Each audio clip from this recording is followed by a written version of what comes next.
Sertifikat rumah subsidi yang baru saja lunas tiba-tiba harus masuk ke bank demi menyelamatkan usaha keluarga. Mita memandangi sertifikat rumah subsidi yang baru beberapa bulan dia pegang. Bertahun-tahun mencicil akhirnya lunas. Namun kebahagiaan itu tidak berlangsung lama. Usaha keripik singkong miliknya mulai kebanjiran pesanan dari beberapa toko oleh-oleh. Sementara modal untuk membeli bahan baku, minyak goreng, kemasan, dan membayar pekerja sama sekali tidak cukup. Di satu sisi ada peluang besar, di sisi lain uang di rekening tinggal beberapa ratus ribu.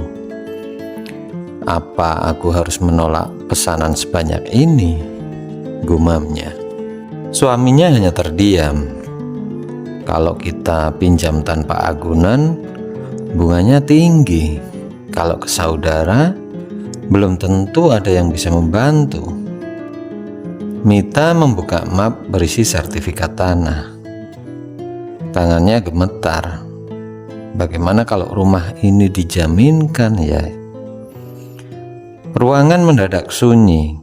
Kalimat itu terasa berat. Rumah subsidi yang selama ini menjadi simbol perjuangan keluarga kini berada di persimpangan antara menjadi jalan menuju pertumbuhan usaha atau justru awal kehilangan tempat tinggal. Banyak pelaku UMKM mengalami dilema yang sama ketika usaha memiliki prospek jelas tetapi kekurangan modal kerja. Sertifikat rumah sering menjadi aset terakhir yang bisa dimanfaatkan. Disinilah pertanyaan besarnya muncul. Apakah menjaminkan rumah adalah keputusan yang cerdas? Atau justru keputusan yang berbahaya dalam hidup? Jawabannya tidak sesederhana iya atau tidak. Semuanya tergantung pada tujuan pinjaman, perhitungan usaha, dan kedisiplinan mengelola uang. Kalau Anda menyukai kisah-kisah atau cerita yang relate dengan kehidupan sehari-hari yang membahas soal rumah, soal uang, jangan lupa subscribe channel Rumah dan Uang. Keesokan harinya Mita mendatangi bank. Petugas menjelaskan bahwa rumah yang sudah lunas dapat dijadikan agunan untuk memperoleh pinjaman modal usaha. Cicilan dihitung berdasarkan kemampuan membayar dan nilai rumah. Mita mendengarkan dengan serius sambil mencatat semua simulasi. Dia tidak langsung menandatangani apapun. Mas, saya ingin menghitung dulu apakah usaha saya benar-benar mampu untuk mencicil, Mas, katanya.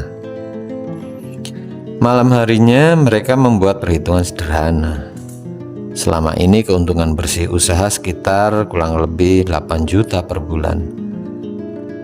Jika mendapat tambahan modal, kapasitas produksi bisa naik hampir 3 kali lipat. Setelah dikurangi cicilan sekitar 3 juta, biaya operasional dan dana darurat, masih ada keuntungan yang sehat. Kalau semua sesuai rencana, kita masih aman sih mah, kata suaminya. Mita pun mengangguk, tetapi tetap menyadari bahwa setiap angka di atas kertas belum tentu sama dengan kenyataan.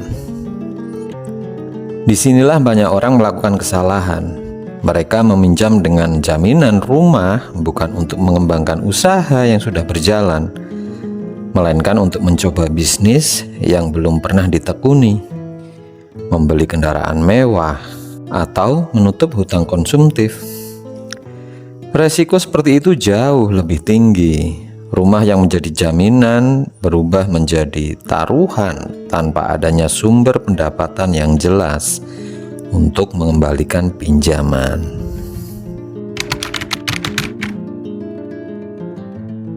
Modal akhirnya cair.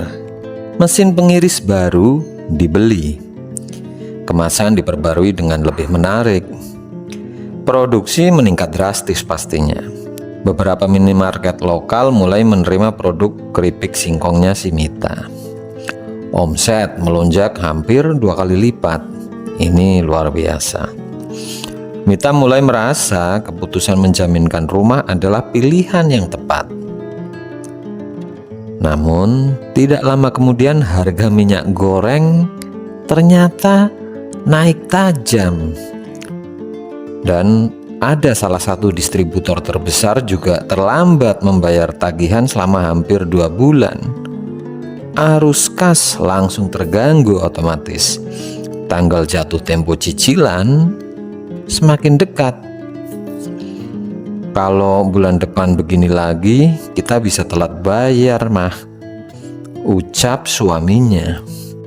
Mita dengan wajah cemas hanya menarik nafas panjang sambil melihat foto rumah mereka yang tergantung di ruang tamu.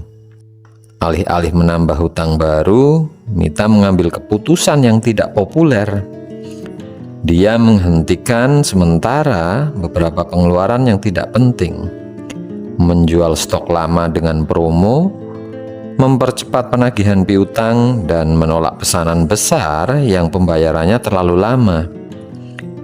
Lebih baik omset sedikit turun daripada rumah kita menjadi korban, Mas, katanya. Keputusan itu memang berat, tetapi justru menyelamatkan arus kas usahanya. Beberapa bulan kemudian, salah satu video promosi produk keripik Mita di media sosial tiba-tiba viral. Luar biasa, hal yang nggak diduga oleh dia. Dan pesanan datang dari berbagai kota. Ini anugerah sekali. Distributor yang sebelumnya menunggak akhirnya melunasi pembayaran. Arus kas otomatis kembali sehat. Keuntungan meningkat jauh lebih besar dibanding sebelum pinjaman diambil. Dan otomatis dengan adanya peristiwa yang tidak diduga itu dari media sosial melalui video promosi, cicilan bisa dibayar tepat waktu. Di sini memang perlu ditiru langkah Mita, di mana Mita tidak terlena. Setiap keuntungan tambahan langsung dibagi menjadi 3. Sebagian untuk mengembangkan usaha, sebagian untuk dana darurat, dan sebagian lagi dipakai mempercepat pelunasan pinjaman. Selama sertifikat masih di bank, rumah ini belum benar-benar aman, Mas, katanya kepada suaminya. Cara berpikir itulah yang membuat usahanya tetap bertahan meski menghadapi berbagai guncangan.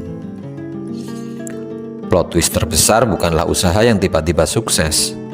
Plot twist sebenarnya adalah perubahan cara Mita mengelola uang.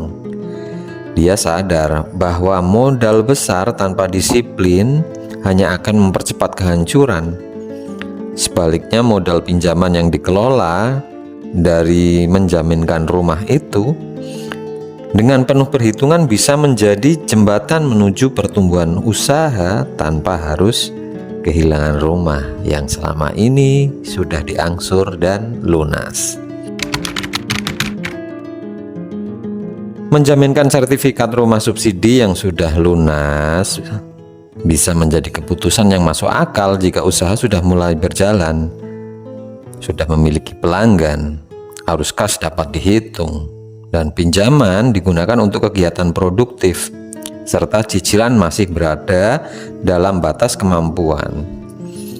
Dalam kondisi itu, rumah bukan sekedar aset yang disimpan, tetapi juga menjadi alat untuk menciptakan nilai ekonomi yang besar. Sebaliknya, langkah ini menjadi sangat berbahaya jika pinjaman dipakai untuk kebutuhan konsumtif atau menutup hutang lama tanpa solusi, mengejar gaya hidup, atau memulai bisnis tanpa pengalaman dan tanpa perencanaan. Ini seperti beli kucing dalam karung, ya. Rumah adalah aset paling penting bagi keluarga. Kehilangannya bukan hanya soal bangunan, tetapi juga soal rasa aman, stabilitas, dan masa depan keluarga tentunya. Anak-anak yang paling penting ini. Mita akhirnya berhasil melunasi pinjaman lebih cepat dari jadwal. Sertifikat rumah kembali ke tangannya. Kali ini dia menggenggamnya sambil tersenyum lega. Rumah ini pernah jadi taruhan, tapi juga menjadi saksi bahwa keputusan yang dihitung dengan matang bisa mengubah nasib, ya Mas, katanya kepada suaminya. Pelajaran terbesar dari kisah ini adalah sederhana. Jangan pernah menjaminkan rumah hanya karena berani mengambil resiko. Jaminkan hanya jika keberanian ini ditemani ilmu, perhitungan, dan disiplin mengelola keuangan. Oke, kalau Anda masih penasaran dengan kisah-kisah seputar rumah, seputar subsidi, seputar uang, dunia properti, nah, dan disajikan dengan cerita-cerita yang relate yang ada di masyarakat, jangan lupa subscribe channel Rumah dan Uang ini. Sampai jumpa kembali di episode selanjutnya.